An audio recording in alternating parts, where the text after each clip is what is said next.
இரும்புக்கோட்டை முரட்டு சிங்கம்னு ஒரு படம் இருக்குது. அந்த படத்தில் ஒரு டயலாக் வரும். ஒரு தாத்தா வந்து, "சார் பாம் போட்டுக்கலாமா? அந்த பாமால வர சத்தத்துக்கு அனுமதி உண்டா?" அப்படின்னு சொல்லி கேட்பாப்புல. அது மாரி நம்ம வந்து மூச்சு விடணும்னா கூட வந்து ட்ரம்ப் ஐயாட்ட அனுமதி வாங்கணும் போல இருக்கு. அதுதான் நெலம. இன்னைக்கு செய்தி என்னன்னா, இந்தியா ரஷ்யா கிட்டேருந்து 30 நாளைக்கு வந்து கச்சா எண்ணெய் வாங்கிக்கலாம் அப்படின்ற பர்மிஷன வந்து அமெரிக்கா நமக்கு குடுத்துருக்காங்க. என்ன நடக்குதுன்னே புரியல. பர்மிஷன் வந்து குடுக்கறதுக்கு நீ யாரு? நான் எந்த கடையில வந்து எண்ணெய் வாங்கணும் அப்படின்றத நான் தான் டிசைட் பண்ணணும். எனக்கு இந்த கடையில புடிச்சிருந்தா வாங்குவேன். இல்ல இன்னும் சூப்பர் மார்க்கெட்ல புடிச்சிருந்தா வாங்குவேன். எனக்கு எது ஃபீசிபிளோ அங்க தான் நான் எண்ணெய் வாங்கி ஆகணும். அத வந்து இன்னொரு பக்கத்து வீட்டுக்காரன் வந்து டிக்டேட் பண்ணக்கூடாது. நீ இந்த கடையில தான்ப்பா எண்ணெய் வாங்கணும் அப்படின்ட்டு. ஆனா, அத வந்து தொடர்ச்சியா வந்து அமெரிக்கா பண்ணிக்கிட்டே இருக்காங்க. என்னதான் நடந்துகிட்டு இருக்கு நம்மள சுத்தி அப்படின்றத நம்ம தெளிவா டிஸ்கஸ் பண்ணி ஆகணும். இத வந்து நம்ம ஒரு சீரிஸ் ஆஃப் டைம் லைன்ல வந்து பார்க்கலாம். என்ன நம்மள சுத்தி நடந்துட்டு இருக்கு அப்படின்றத. Welcome to Rahul's point of view. பிப்ரவரி 6ஆம் தேதி டொனால்ட் ட்ரம்ப், அதிபர் டொனால்ட் ட்ரம்ப். அதாவது நம்மளோட அதிபர் டொனால்ட் ட்ரம்ப் அவரோட ட்ரூத் சோஷியல் பக்கத்துல ஒரு விஷயத்த பதிவு பண்ணியிருந்தாரு. என்னன்னா, இந்தியா இனிமே ரஷ்யா கிட்டேருந்து ஆயில் வாங்க மாட்டாங்க. க்ரூட் ஆயில் அதாவது கச்சா எண்ணெய் வாங்க மாட்டாங்க. அத ஒத்துக்கிட்டாங்க. இனிமே இந்தியா வெனிசுலா கிட்ட இருந்து தான் கச்சா எண்ணெய் வாங்க போறாங்க. அதனால நான் இந்தியாவுக்கு வந்து பனிஷ்மென்ட்டா டாக்ஸ்லாம் போட்டு வச்சிருந்தேன். அந்த டாக்ஸ் எல்லாம் வேவ் பண்றேன் அப்படின்னு சொல்லியிருந்தாப்புல. அது இல்லாம அதில நெறைய விஷயம் சொல்லியிருந்தாரு. இனிமே நிலக்கரி, டெக்னாலஜி எல்லாத்தையுமே வந்து இந்தியா அமெரிக்காட்ட இருந்து தான் வாங்குவாங்க. அமெரிக்காட்டேருந்து இந்தியா வாங்குற எந்த பொருளுக்கும் இந்தியா டாக்ஸ் போடவே கூடாது. ஆனா, இந்தியா கிட்டேருந்து வாங்குற பொருள்லாம் அமெரிக்கா டாக்ஸ் போடும். அப்படி இப்படின்னு சொல்லிட்டு இந்தியாவ பல விதத்தில வந்து பங்கம் பண்ணியிருந்தாங்க. அந்த ட்ரேட் அக்ரீமெண்ட்ல. அதுக்கு இங்க இருக்க நபர்கள், இங்க இருக்க எதிர்க்கட்சிகள்லாம் என்ன சொன்னாங்கன்னா, "யோவ் என்னய்யா அநியாயமா இருக்கு. நம்மளோட ட்ரேட் அக்ரீமெண்ட் நம்ம ஒரு நாட்டு கூட ட்ரேட் டீல் போடுறோம்னா, அத வந்து இந்தியால இருக்க நபர்கள் தான் சொல்லணும். இந்தியாவோட உச்சபட்ச பதவியில இருக்கவங்க, இந்தியாவோட பிரைம் மினிஸ்டரு, இந்தியாவோட வெளியுறவுத்துறை அமைச்சர் தான் சொல்லணும். சம்மந்தமே இல்லாம இந்தியா ரஷ்யா கிட்டேருந்து ஆயில் வாங்காது அப்படின்றத ட்ரம்ப் எப்படி சொல்லலாம்? இது வந்து இந்தியாவ சர்வதேச அளவுல வந்து அவமானப்படுத்துறது இல்லையா? அப்படின்ற மாரி பயங்கர கோவத்தோட பேசியிருந்தாங்க. இன்னொரு பக்கம் என்ன நடந்துச்சுன்னா, இது ஒரு பெரிய விக்டரி. இது பெரிய வெற்றி. அதாவது நம்மளோட பாரத பிரதமர் ஸ்ட்ராட்டஜிக்கா மூவ் பண்ணி, பிளான் பண்ணி, ட்ரம்பை ஏமாத்தி அந்த 25% டாக்ஸ் வேவர வாங்கிட்டாரு. இது எவ்வளோ பெரிய வெற்றி தெரியுமா? அப்படின்னு சொல்லிட்டு அவருக்கு பொன்னடைலாம் போத்திட்டு இருந்தாங்க. 2 பக்கம் இந்த விஷயம் வந்து பேசப்பட்டது. ஒரு பக்கம் மிகப்பெரிய வெற்றி. இன்னொரு பக்கம் மிகப்பெரிய தோல்வி. உண்மையாவே இது வந்து வெற்றியா? தோல்வியா? அப்படின்னு சொல்லி நம்ம ஒரு வீடியோ ஆல்ரெடி பேசியிருந்தோம். அதோட லிங்க் வந்து நான் டிஸ்கிரிப்ஷன்ல குடுத்துடுறேன். ட்ரம்போட போஸ்ட்ல முக்கியமா நோட் பண்ண வேண்டிய விஷயம் என்னன்னா, இனிமே நீ ரஷ்யாட்டேருந்து க்ரூட் ஆயில் வாங்காத, வெனிசுலாட்டேருந்து வாங்கு அப்படின்னு சொல்றாரு. இதுல பிரச்சனை என்னன்னா, ஒரு நாடு கச்சா எண்ணெய் வாங்குறத அந்த நாடு தான் டிசைட் பண்ணணும். இப்ப நம்ம வந்து கச்சா எண்ணெய் எந்தெந்த நாடுகளுக்குலாம் வாங்கிட்டு இருந்தோம்னா, அரபு நாடுகள்ட்டேருந்து வாங்குறோம், ரஷ்யா கிட்டேருந்து வாங்குறோம், அப்புறம் வெனிசுலாட்டேருந்து கொஞ்சமா வாங்குறோம். இப்ப நமக்கு வந்து நெறைய ஆப்ஷன்ஸ் இருக்கு. ஏதோ ஒரு பிரச்சனை நடக்குதுன்னு வச்சுக்கோங்களேன். அப்ப வந்து நம்ம இந்த நாடு இல்லன்னா இந்த நாட்ட வாங்கிக்கலாம், இந்த நாடு இல்லன்னா இந்த நாட்ட வாங்கிக்கலாம். இப்ப திடீர்னு அமெரிக்கா வந்து என்ன சொல்றான்னா, எனக்கும் ரஷ்யாவுக்கும் பிரச்சனை. அதனால நீ ரஷ்யா கிட்டேருந்து க்ரூட் ஆயில் வாங்காத அப்படின்னு சொல்றான். இத வந்து நம்ம எப்படி ஒத்துக்க முடியும்? ரஷ்யா கிட்ட க்ரூட் ஆயில் வாங்குறதுனால நமக்கு ஏகப்பட்ட பெனிஃபிட்ஸ் இருக்கு. என்னன்னா, ரஷ்யா கிட்ட வந்து க்ரூட் ஆயில் வந்து ரொம்ப கம்மியான ரேட்ல கிடைக்குது. அந்த க்ரூட் ஆயில இந்தியா எடுத்துட்டு வரது ரொம்ப ஈஸி. அதே மாரி அந்த க்ரூட் ஆயில சுத்திகரிப்பு பண்றதும் ஈஸி. இந்தியால இருக்க எல்லா எண்ணெய் சுத்திகரிப்பு நிலையங்கள்லயும் ரஷ்யாவோட க்ரூட் ஆயில ஈஸியா சுத்திகரிப்பு பண்ணலாம். அதுக்கு ஆகப்போற செலவும் ரொம்ப கம்மி தான். இப்ப ட்ரம்ப் என்ன சொல்றாருன்னா, ரஷ்யாட்டேருந்து க்ரூட் ஆயில் வாங்காத அப்படின்னு சொல்றாரு. இப்ப நம்ம க்ரூட் ஆயில வெனிசுலாட்டேருந்து வாங்க சொல்றாரு. வெனிசுலாட்டேருந்து நம்ம க்ரூட் ஆயில வாங்கிட்டு வந்து இந்தியாக்குள்ள லேண்ட் பண்ற காஸ்ட்டே ரொம்ப ரொம்ப அதிகம். அதுவும் இல்லாம வெனிசுலா க்ரூட வந்து ஹார்டான க்ரூட்ன்னு சொல்லுவாங்க. அத சுத்திகரிப்பு பண்றது வந்து ரொம்ப கஷ்டம். இந்தியால அந்த டெக்னாலஜி இங்க ரொம்ப கம்மியான நிறுவனங்கள்ட்ட மட்டும் தான் இருக்கு. ஸோ, எந்த விதத்திலயும் பொருத்தமில்லாத ஒண்ணு தான் வெனிசுலாட்டருந்து நம்ம க்ரூட் ஆயில் வாங்கி இந்தியாவுல வந்து அந்த பெட்ரோலு, டீசலா மாத்துறது. ஸோ, இந்தியாவுக்கு இது மிகப்பெரிய பின்னடைவு. ஆனா, ட்ரம்ப் குடுக்குற பிரஷர்னால இந்தியா வந்து இத வந்து ஏத்துக்கிறாங்க. இதுக்கப்புறம் என்ன நடந்ததுன்னா, அமெரிக்காவோட சுப்ரீம் கோர்ட் ட்ரம்ப் மேல ஒரு சார்ஜ் வைக்கிறான். "நீ என்னப்பா எல்லா நாட்டு மேலயும் இந்த மாரி டாரிஃப்ப போட்டுக்கிட்டு இருக்க? உன் இஷ்டத்துக்குலாம் டாரிஃப் போட முடியாது. டாரிஃப் போடணும்னா அதுக்குன்னு சட்டதிட்டங்கள் இருக்கு. அந்த சட்டதிட்டங்களுக்கு உட்பட்டு தான் நீ வந்து டாரிஃப் போட முடியும். உன்னோட இஷ்டத்துக்கு வந்து நீ டாரிஃப் போட்டு விளையாட முடியாது. ஸோ நீ போடுற எந்த டாரிஃப்பும் செல்லாது அப்படின்ற ஒரு தீர்ப்ப வந்து அமெரிக்காவோட சுப்ரீம் கோர்ட் குடுக்குறான். உடனே இந்தியாவிலருந்து குரல்கள் என்ன வருதுன்னா, ட்ரம்ப் போடுற டாரிஃப்லாம் எதுவும் செல்லாதாம்ப்பா. நீங்க வந்து இந்த யுஎஸ் ட்ரேட் டீல வந்து திரும்ப ரிவைஸ் பண்ணுங்க. ஏன்னா, நம்ம ரஷ்யா கிட்டேருந்து இப்ப ஆயில் வாங்குனாலுமே, ட்ரம்ப்பால நம்ம மேல டாரிஃப் போட முடியாது. நம்ம அதுலேருந்து தப்பிச்சிரலாம் அப்படின்ற மாரியான விஷயங்கள் வந்து பேசுறாங்க. ஆனா, இந்தியா தரப்புலேருந்து அத பத்தி எதுவுமே பேசல. அவங்க என்ன பண்றாங்கன்னா, ரஷ்யா கிட்டேருந்து ஆயில் வாங்குறத கொஞ்சம் கொஞ்சமா கம்மி பண்ண ஆரம்பிக்கிறாங்க. இப்ப இந்த விஷயத்துல சென்சிபிளா என்ன பண்ணியிருக்கலாம்னா, நம்ம ரஷ்யா கிட்ட கண்டினியூஸாக ஆயில் வாங்கியிருக்கலாம். ஏன்னா சுப்ரீம் கோர்ட் சொல்லிடுச்சு ட்ரம்ப்புக்கு அதிகாரமே கிடையாது. இதை வந்து ஒரு நாடு இன்னொரு நாடு கிட்ட க்ரூட் ஆயில் வாங்குறதுனால நான் உனக்கு டேரிஃப் போடுவேன் அப்படின்னு சொல்லி ட்ரம்ப்பால சொல்ல முடியாதுன்றதை சுப்ரீம் கோர்ட் சொல்லிட்டான். அதையும் மீறி இந்தியா இந்த விஷயத்துல எந்த ஆக்ஷன் எடுக்காம இதுக்கு முன்னாடி அந்த சுப்ரீம் கோர்ட் தீர்ப்புக்கு முன்னாடி என்ன ட்ரேடில் இருந்ததோ அதே ட்ரேடில் அப்படியே அமல்படுத்துறாங்க. அதனால என்ன ஆகுதுன்னா இந்தியா கொஞ்சம் கொஞ்சமா ரஷ்யா கிட்ட இருந்து க்ரூட் ஆயில் வாங்குறத குறைக்க ஆரம்பிச்சிடுறாங்க. ரஷ்யா உக்ரைன் வார் ஆரம்பிச்சதுக்கு அப்புறம் நமக்கு ரஷ்யாவோட கச்சா எண்ணெய் ரொம்ப கம்மியான ரேட்டுக்கு கிடைச்சது.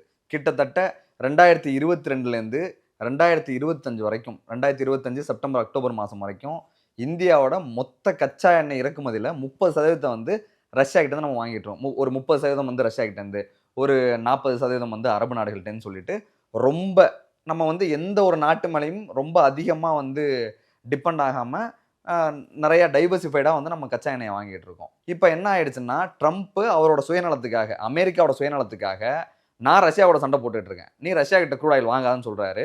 அதை நம்ம ஒத்துக்கிட்டு என்ன பண்ணிடுறோம்னா மே மாதம் 2025 வருஷம் கிட்டத்தட்ட 30% இருந்த க்ரூட் ஆயில் இம்போர்ட், அதாவது கச்சா எண்ணெய் இறக்குமதியை இந்த வருஷம் ஜனவரிக்கு 19% குறைச்சிட்டோம். நம்ம ரஷ்யா கிட்ட க்ரூட் ஆயில் வாங்குறத ஆல்மோஸ்ட் ஸ்டாப் பண்ணுற நிலைமைக்கு நம்ம வந்துகிட்டு இருக்கோம். இந்த டைமில் ட்ரம்ப் திரும்ப 2வது வேலையை பார்க்குறாப்புல. என்னன்னா ஈரான் மேலே போர் தொடுத்து ஈரானோட அலி கமனியை கொலை பண்ணிடுறாரு. இஸ்ரேலும் அமெரிக்காவும் திரும்ப ஒரு 2வது பஞ்சாயத்தை இழுத்து விட்டுறாங்க. ஏற்கனவே அமெரிக்காவால தான் நம்ம ஈரான் கிட்ட நம்ம கச்சா எண்ணெய் வாங்குறதை நிப்பாட்டணும். இப்போ திரும்ப 2வது அமெரிக்கா பண்ண பிரச்சனையால் ஈரான் திரும்ப டென்ஷன் ஆகி ஸ்ட்ரெயிட் ஆஃப் ஹார்மஸை வந்து அடைச்சிடுறான். இப்போ ஸ்ட்ரெயிட் ஆஃப் ஹார்மஸை அடைச்சதுனால என்ன ப்ராப்ளம்னா அரபு நாடுகள்கிட்டேருந்து நமக்கு வர கச்சா எண்ணெய்ன்றது ஸ்ட்ரெயிட் ஆஃப் ஹார்மஸ் வழியாக தான் வந்துகிட்டு இருக்கு. கிட்டத்தட்ட இந்தியாவோட மொத்த கச்சா எண்ணெய் இறக்குமதியில் 50% கிட்ட ஸ்ட்ரெயிட் ஆஃப் ஹார்மஸ் வழியாக தான் வருது. இப்போ இந்தியாவுக்கு வந்து கச்சா எண்ணெய் வரப்போறதே கிடையாது. இதுவும் அமெரிக்கானால தான். ஏற்கனவே அமெரிக்கா போன போறனால தான் நம்ம ரஷ்யா கிட்ட க்ரூட் ஆயில் வாங்குறத ஸ்டாப் பண்ணோம். திரும்ப 2வது அமெரிக்கா ஈரான் மேலே போர் தொடுத்ததுனால 2வது முறையாக நாம் வந்து அமெரிக்காவோட பிரச்சனைக்கு நம்ம வந்து பாதிக்கப்படுறோம். திரும்ப நம்மளால வந்து கச்சா எண்ணெய் வாங்க முடியல. இதனால இப்போ என்ன பிரச்சனைனா இந்தியாவோட மொத்த கச்சா எண்ணெய் இறக்குமதியில் கிட்டத்தட்ட 70% தடைப்பட்டு போகுது. 30% ரஷ்யா கிட்டேருந்து வாங்கிட்டு இருந்தோம், அதை வாங்கக்கூடாதுன்னு சொல்லிட்டாங்க. 40% ஸ்ட்ரெயிட் ஆஃப் ஹார்மஸ் வழியாக வரணும், அது இந்த போர்னால ஈரான் இழுத்து மூடிட்டாங்க. இப்போ இந்தியாவோட கச்சா எண்ணெய் இருப்பு அப்படின்றது ரொம்ப கவலைக்கிடமான நிலைமையில் இருக்குது. கிட்டத்தட்ட 50 நாளைக்கு தான் வந்து கச்சா எண்ணெய் இருப்பு இருக்கிறதா இந்திய அரசாங்கமே சொல்லியிருக்கு. அதாவது 25 நாளைக்கு வந்து பெட்ரோல், டீசல் அந்த மாதிரியான ப்ராடக்ட்ஸ் இருக்குது. 25 நாளைக்கு வந்து கச்சா எண்ணெய் இருக்குது, அதை ரீஃபைன் பண்ணி யூஸ் பண்ணணும். அது இல்லாமல் ஸ்பெஷல் பெட்ரோலியம் ரிசர்வ்னு சொல்லுவாங்க. அது வந்து இந்த மாதிரியான போர்க்காலங்களுக்காகவே வந்து ஸ்பெஷலாக வச்சுருப்பாங்க. போர்க்காலங்கள், இயற்கை பேரெல்லாம் நடந்தால் அந்த ஸ்பெஷல் பெட்ரோலியம் ரிசர்வ் வந்து யூஸ் பண்ணுவாங்க. அது ஒரு 10 நாளைக்கு இருக்குது. கிட்டத்தட்ட 60 நாளைக்கு தான் வந்து நம்மள்ட்ட கச்சா எண்ணெய் இருப்பே இருக்குது. இப்போ இந்த போர் வந்து தொடர்ந்து கண்டினியூ ஆச்சுன்னா இந்தியா என்ன பண்ணும்? இந்தியா டிசைட் பண்ணணும். நான் ரஷ்யா கிட்டேருந்து வாங்குவேன் அப்படின்றத இந்தியா டிசைட் பண்ணணும். இல்லை இந்தந்த நாடுகள்கிட்டேருந்து வாங்குவேன் அப்படின்றத இந்தியா டிசைட் பண்ணணும். ஆனால் கடைசி வரைக்கும் டிசைடே பண்ணாமல் எந்த ஸ்டாண்டுமே எடுக்காமல் அப்படியே வந்து சைலண்ட்டாக இருக்காங்க. இன்னைக்கு என்ன நடந்திருக்குன்னா நான் உனக்கு 30 நாளைக்கு வந்து ரஷ்யா கிட்டேருந்து க்ரூட் ஆயில் வாங்கிட்டு, அதாவது கச்சா எண்ணெய் வாங்கிறதுக்கு வந்து பர்மிஷன் கொடுக்குறேன் அப்படின்ற ஸ்டேட்மெண்ட்டை அமெரிக்கா விட்டுருக்கான். அதாவது இதுக்கு மேலே வந்து நம்மளை கிண்டல் பண்ண முடியுமா, கேலி பண்ண முடியுமான்னு தெரியல.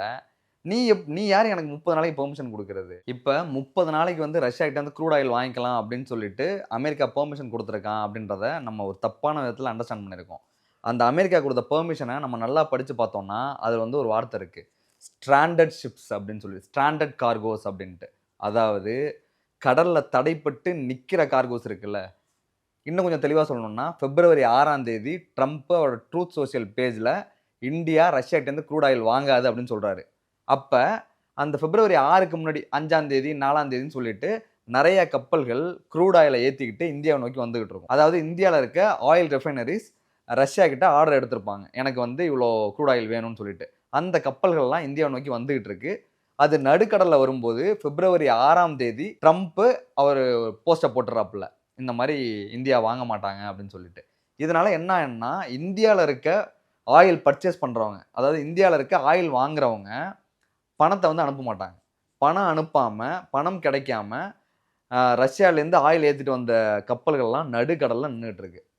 அந்த கப்பல்கிட்ட மட்டும்தான் நாம் இப்போ க்ரூட் ஆயில் வாங்க முடியுமே ஒழிய ஃப்ரெஷ்ஷாக போயிட்டு ரஷ்யா கிட்ட நம்ம க்ரூட் ஆயில் வாங்க முடியாது. இந்த விஷயத்தை நம்ம தெளிவாக புரிஞ்சுக்கணும். அதில் நல்ல தெளிவாக சொல்லியிருக்காங்க, கடலில் தடைப்பட்டு நிற்கிற கப்பல்கிட்டேருந்து மட்டும்தான் நீங்கள் கச்சா எண்ணெய் வாங்கணும், ரஷ்யா கிட்ட ஃப்ரெஷ்ஷாக ஆர்டர்லாம் கொடுக்கக்கூடாது அப்படின்ற விஷயத்த தெள்ள தெளிவா சொல்லிட்டாங்க. இதுல நம்ம நல்லா புரிஞ்சுக்க வேண்டிய விஷயம் என்னன்னா, நம்ம கச்சா எண்ணெய் வாங்குற கப்பல் அப்படின்றது ரஷ்யாவோட துறைமுகத்திலேருந்து மார்ச் 5ஆம் தேதிக்கு முன்னாடியே கிளம்பி, நடுக்கடல்ல வந்து அந்த கச்சா எண்ணெய வாங்குறதுக்கு ஆள் இல்லாம தத்தளிச்சுக்கிட்டு இருக்கணும். அந்த கப்பல்ட்டேருந்து மட்டும் தான் இந்தியாவுல கச்சா எண்ணெய் வாங்க முடியுமே ஒழிய, ரஷ்யா கிட்டேருந்து டைரக்ட்டா போயிட்டு ஆர்டர் எடுக்க முடியாது. இதுக்கு தான் வந்து அமெரிக்கா இந்தியாவுக்கு பெர்மிஷன் குடுத்துருக்கான். அதாவது ரஷ்யாவுக்கும் அது வந்து பெனிஃபிட் ஆகக்கூடாது. இந்தியாவுக்கும் பெனிஃபிட் ஆகக்கூடாது. நடுக்கடல்ல வந்து அனாமத்தா நிக்கிற ஒரு கப்பல்ட்டேருந்து தான் நீ க்ரூட் ஆயில் வாங்கணும் அப்படின்றதுக்கு பெர்மிஷன் குடுத்துருக்கான் அப்படின்னு தான் நம்ம இத புரிஞ்சுக்க முடியும். அதாவது ரஷ்யாட்ட கச்சா எண்ணெய் வாங்கக்கூடாதுன்னு நீங்க சொல்லுவீங்க. அத நாங்க கேட்டுட்டு வாங்காம இருக்கணும். 2வது வெனிசுலாட்டேருந்து தான் க்ரூட் ஆயில் வாங்கணும்னு சொல்லுவீங்க. அத கேட்டுட்டு நாங்க வெனிசுலாட்டேருந்து க்ரூட் ஆயில் வாங்கணும். திரும்ப நீங்க ஈரான் கூட சண்ட போட்டு, உங்களுக்கு வந்து எங்களுக்கு வர வேண்டிய எல்லா கச்சா எண்ணெயும் தடைய ஏற்படுத்துவீங்க. அதையும் நாங்க சகிச்சுக்கிட்டு இருக்கணும். திரும்ப ரஷ்யா கிட்டேருந்து க்ரூட் ஆயில் 30 நாளைக்கு வாங்கிக்கோங்க அப்படின்னு நீங்க சொல்லுவீங்க. அதையும் நாங்க கேட்கணும். திரும்ப ரஷ்யா கிட்டேருந்து டைரக்ட்டா வாங்கக்கூடாது. ரஷ்யாவோட போர்ட்லேருந்து கிளம்பி வந்து கடல்ல அனாமத்தா நின்னுகிட்டு இருக்குல்ல, அந்த கப்பல்ட்டேருந்து தான் நீ வந்து க்ரூட் ஆயில் வாங்கணும்னு சொல்லுவீங்க. அதுக்கும் நாங்க ஓகே சொல்லணும். இப்ப அமெரிக்கா சொல்ற எல்லா விஷயத்துக்கும் ஓகே சொல்லிட்டு, கிட்டத்தட்ட அமெரிக்காட்ட டோட்டல் சரண்டர் ஆன மாரி தான் வந்து இந்தியாவோட நிலைமை இருக்கு. அமெரிக்கா சொன்ன எந்த விஷயத்துக்கும் இந்தியா வந்து நோ சொல்லல.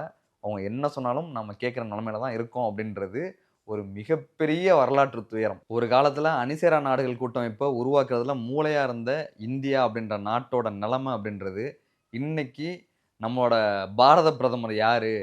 நம்ம ஐயாவா? இல்ல ட்ரம்பா? அப்படின்னு சொல்லிட்டு கன்ஃப்யூஸ் ஆகுற நிலைமைக்கு வந்துருச்சு. கடைசி 2 மாசமா அ அமெரிக்கா இந்தியாவ நடத்துற விதத்த வச்சு பார்த்தா, நம்ம உண்மையாவே வந்து ஒரு சுதந்திர நாட்டுக்குள்ள தான் வாழ்ந்துகிட்டு இருக்கோமா? இல்ல நம்மள வந்து அமெரிக்கா ரூல் பண்ணிட்டு இருக்காங்களா?